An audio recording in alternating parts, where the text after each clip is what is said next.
Democratic Congresswoman Katie Porter just went mega viral for her epic rant taking down corporate America and corporate greed as the real cause of inflation on the House floor. According to this chart, what is the biggest driver of inflation? Over half of the increased prices people are paying are coming from increases in corporate profits. There was just one problem. Almost everything she said was wrong. I'm going to explain why, but first, welcome back to my channel. I'm Polumbo, a libertarian conservative political commentator. If you're new here, stick around, subscribe, like, comment, yada yada yada. Now, back to Katie Porter. This idea that corporate greed and big businesses price gouging is what's really causing inflation is not just her idea. We've heard similar sentiments from everybody from Bernie Sanders. I am once again asking for your financial support. To Elizabeth Warren.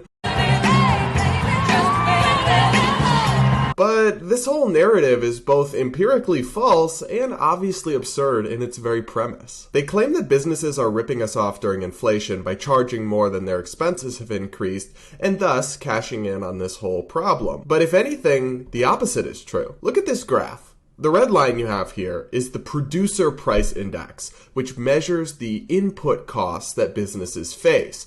And the blue line is the consumer price index, which measures what consumer prices we face. You'll see that since this inflation started, the prices companies are facing on the back end have actually increased more than the consumer prices. So if anything, they're taking a hit, not ripping us off. I never thought of it that way before. Yes, nominal corporate profits have increased, but so have nominal tax receipts by the government, because when the value of the dollar goes down, all this stuff goes up somewhat on paper. It's not proof of some corporate greed narrative as the real cause of inflation. That's toddler level economics. Let me see that.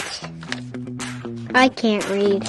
The very premise is absurd. Are we supposed to believe that in 2020, the corporations were just benevolent and good-hearted, and that's why prices were lower? But in 2021, they suddenly got very greedy and very mean and decided to be jerks and raise their prices. Obviously not. You can't fix stupid. Corporations are always greedy in that they're profit-seeking, but that hasn't changed. What's more, inflation is worse in some sectors than others. Are we supposed to believe that in some industries, the corporations are extra greedy, and in other industries, they're just more generous and kind?